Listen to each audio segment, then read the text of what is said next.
Elizabeth sat at her desk, staring at the manuscript in front of her. The words blurred together, exhaustion pulling at her focus.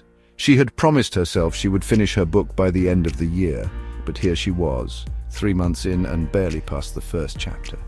"This time will be different," she muttered, reaching for the fresh cup of coffee beside her. "I'll stick to my writing schedule. I just need more discipline." She had made this promise before. Every year, a new goal, a new system, a new planner, filled with to-do lists and deadlines, and yet the results were always the same. Unfinished projects, abandoned routines, and a creeping sense of failure. Frustrated, she picked up her phone and called her mentor, Daniel. "I don't get it," she sighed. "I set goals, I follow a process, but I still can't make progress." Daniel chuckled on the other end.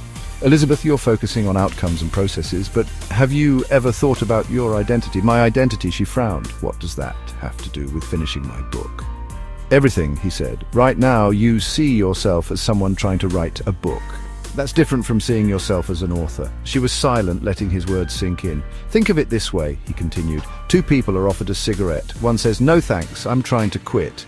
The other says, "No thanks, I'm not a smoker." Who do you think has a better chance of staying away from cigarettes? The second one, Elizabeth admitted. Exactly. The first person still sees themselves as a smoker who is just resisting. The second person has redefined their identity. They're no longer someone who smokes. Elizabeth leaned back in her chair, her mind racing. "So instead of focusing on finishing the book, I need to focus on becoming an author." "Bingo," Daniel said. "When you shift your identity, your actions follow naturally. An author writes every day, even when it's tough. An author doesn't wait for motivation. They build a habit of writing. Your belief system has to align with your goal." She thought about the endless cycle she'd been trapped in, setting goals, creating routines, and then abandoning them when they didn't work immediately. Maybe she'd been going about it all wrong. Maybe she needed to stop seeing herself as someone trying to write and start seeing herself as a writer. The next morning, Elizabeth didn't just sit down to write. She embodied the identity of an author. She wasn't waiting for inspiration.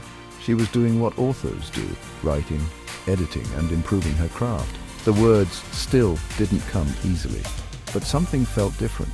She wasn't just chasing a goal, she was becoming the person who achieved it. And that made all the difference.